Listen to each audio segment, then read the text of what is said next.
Primim que non aborit, quoniam secanateras venis, spelling cavis spiribi, non medit, fortuna tito verde,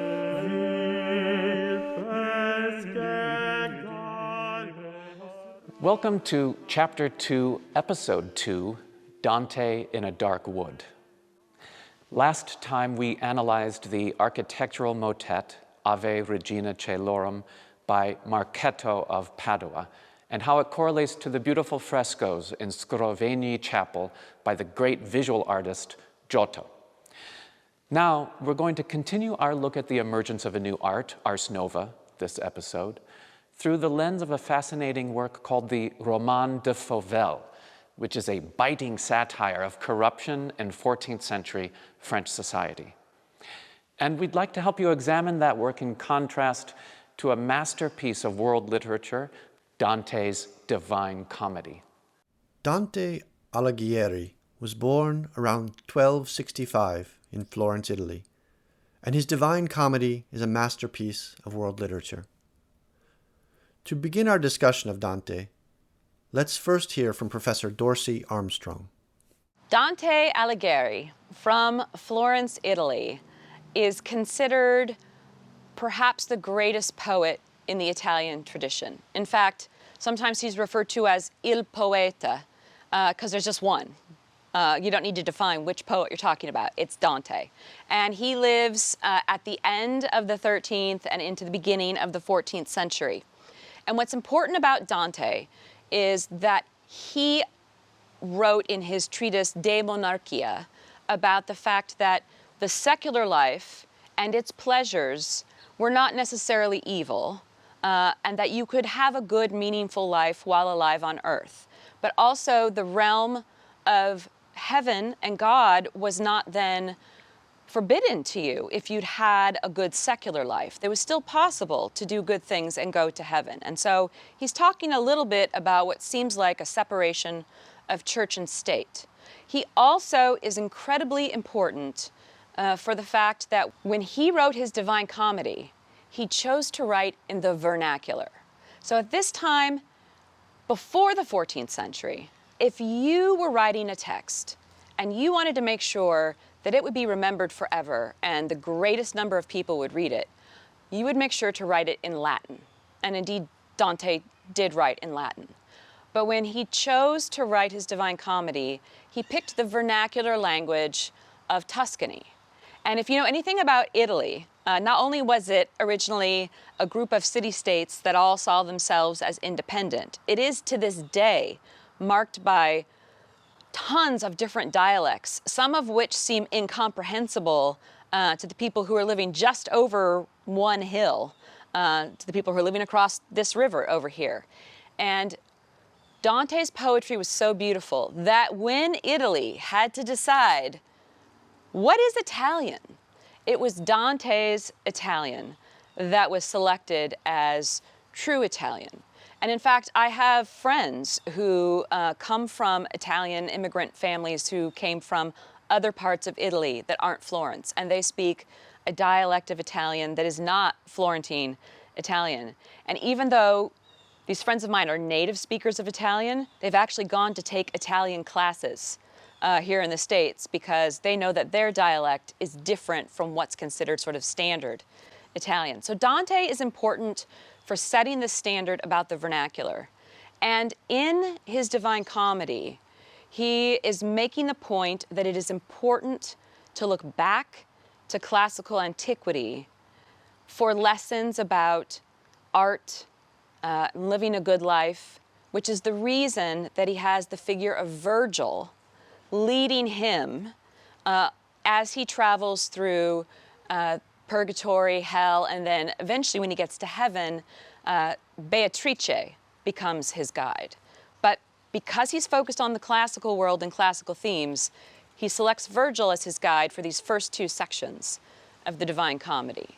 What's also important about the Inferno is that as Dante is moving through circles of hell down to the bottom, where Satan is hanging out and is terrifying, real people from his own life and recent history are listed as being or mentioned as being in particular circles of hell.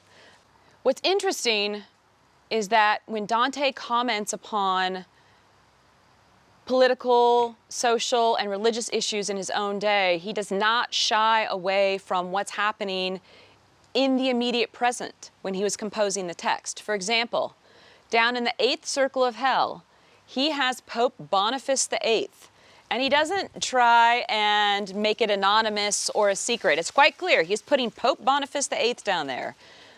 In 1302, Boniface VIII issued a papal bull which declared that the Pope was the supreme authority on earth over everybody. In other words, kings, emperors, princes, no matter what their status was, everyone was subsidiary to the Pope and his authority as the voice of the church.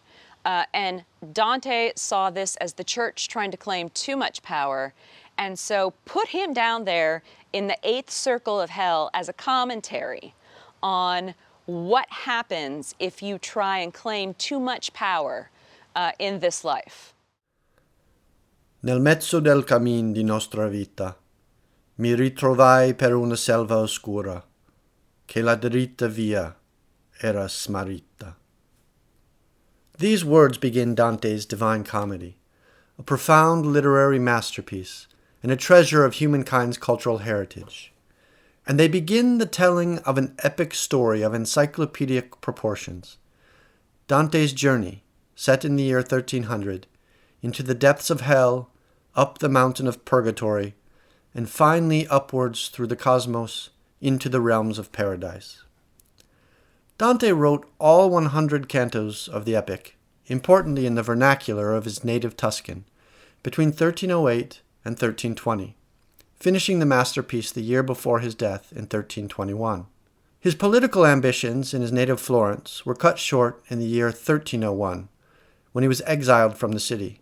He would never return to his beloved home again, and indeed the last 20 years of his life were spent in exile, finding refuge mostly in the courts at Verona and Ravenna. Most of his life's writings come from this time in exile. It's worth considering. Had Dante succeeded in his political career, the world might never have known the great work Dante called simply the Commedia. On a literal level, the poem recounts the story of Dante as a character in his own work, traveling through the realms of the afterlife and witnessing the effects of divine justice, as historical and even literary figures are punished or rewarded for their life's deeds. On an allegorical level, this story maps the soul's journey to God, through sin and repentance, and ultimately to the embrace of divine love. Dante's great poem draws on many sources: ancient poetry and thought, medieval theology and philosophy, contemporary politics and personalities.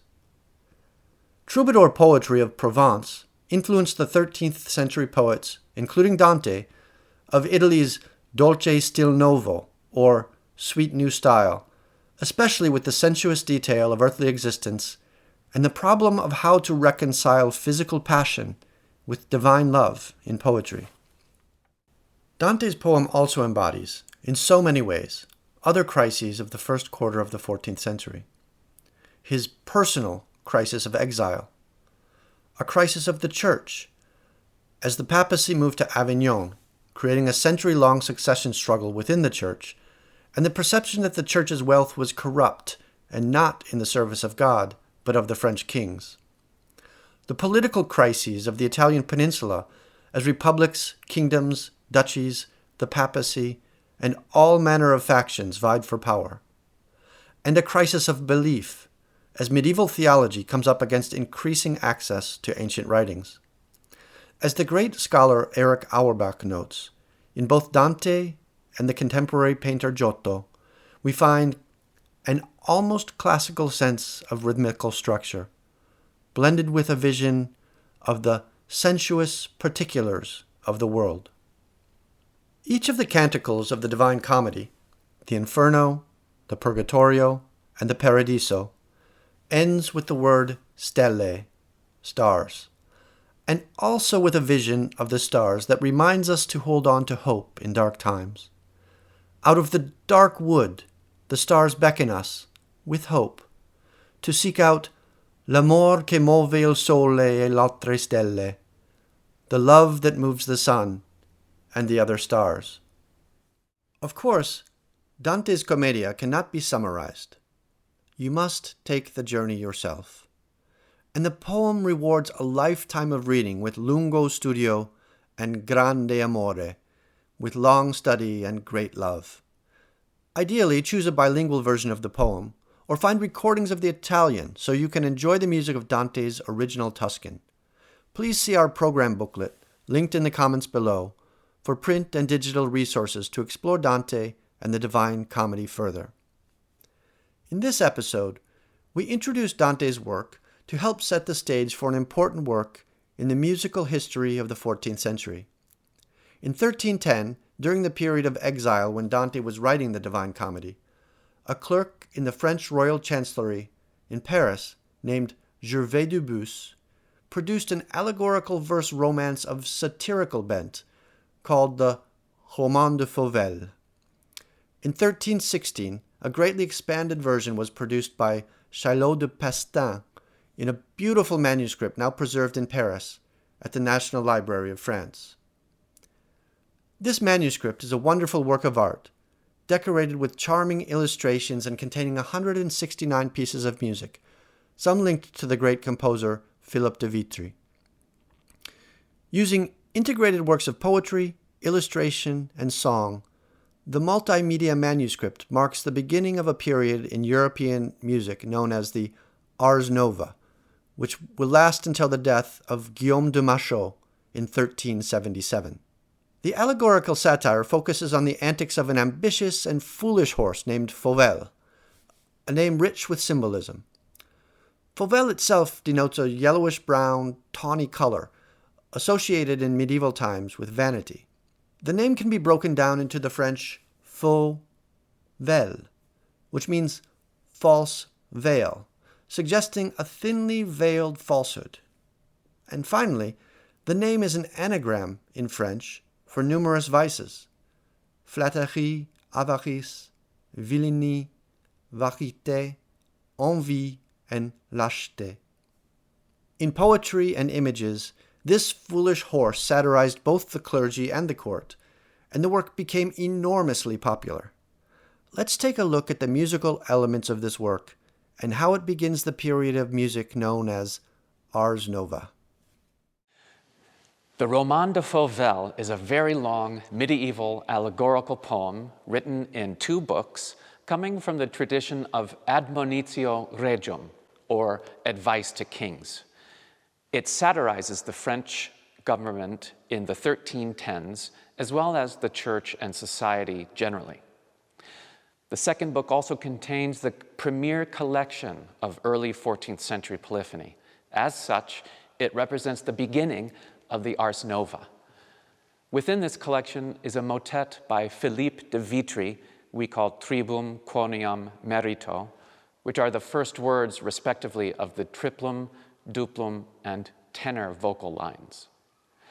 Dr. Fassler tells us that, quote, the many expressions of falling in the piece, both text and music, refer to the demise of Enguerrand de Marigny, the detested head of the royal household, who, along with others of his ilk, is allegorized by the evil horse Fauvel. Enguerrand's public hanging on Ascension Day in 1315 is celebrated in the work as a whole and in this motet in particular. Let's now take a look at this Philippe de Vitry motet that comes to us in the Roman de Fauvel. Tribum Quoniam Merito is an isorhythmic motet. Isorhythm is actually a modern term. In Greek, iso means same or equal, which refers to the compositional practice of repetition of rhythmic patterns, usually with changing melodies. In the Middle Ages, they simply used the word color for melodic units or collections of pitches, and taleia for rhythmic units. Dr. Fassler tells us that, quote, in tribum, the color in the tenor is presented 2 times. If the 6-long introduction before the tenor entrance is subtracted, the piece consists of 72 imperfect longs. These represent the 72 disciples of Christ, or the good men who will triumph in the end over the greedy Fauvel, a horse who has usurped the throne of France. Also discounting the introduction, there are 144 breves, symbolizing the 144,000 saintly elect in the New Testament book of Revelation, chapter 14, verse 1, end quote. So you see, in the Middle Ages, composers were very interested in number games and used these as a kind of scaffolding on which to hang their musical content and to provide an internal logic and symbolism. We saw this in the motet Ave Regina Caelorum by Marchetto of Padua in the last episode. We can see it in the architecture at Chartres or at Scrovegni Chapel, and in fact it is very much a part of the structure of Dante's Divine Comedy. Behind the cosmos is number and proportion, and these elements of geometry and astronomy are very much a part of the medieval liberal arts and of the music of the time. Let's now listen to Philippe de Vitrie's motet, Tribum Quoniam Merito, from the Roman de Fauvel. Tribum hedonaborit, quoniam sanctitatis veneris, spelling cavis spiribi, non medit, fortuna cito verde,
Let's take a step back and consider something. 3 different sets of texts are going on at the same time. Do you think this was meant to be understood upon hearing it? Or do you think that one had to read the motet to really understand what was going on? Let us know what you think in the comments. I hope you've enjoyed this episode and these 2 masterpieces of the 14th century.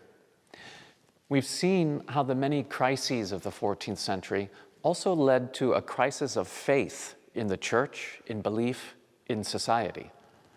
Next time we're going to meet Petrarch and how the growing sense of individualism takes a definitive turn in his work, and how that turn can also be experienced in the music of the time. And just as the Roman de Fauvel marks the beginning of the Ars Nova, circa 1310, Next time, we'll meet a master poet and composer who embodies the Ars Nova and whose death is recognized as the end of the style. Please join us. Finally, if you liked this video, please click the like button below, and please subscribe to the channel by clicking the subscribe button. These simple actions help us to grow our channel, help us bring this music and these lessons to more people, and help us bring this art to life.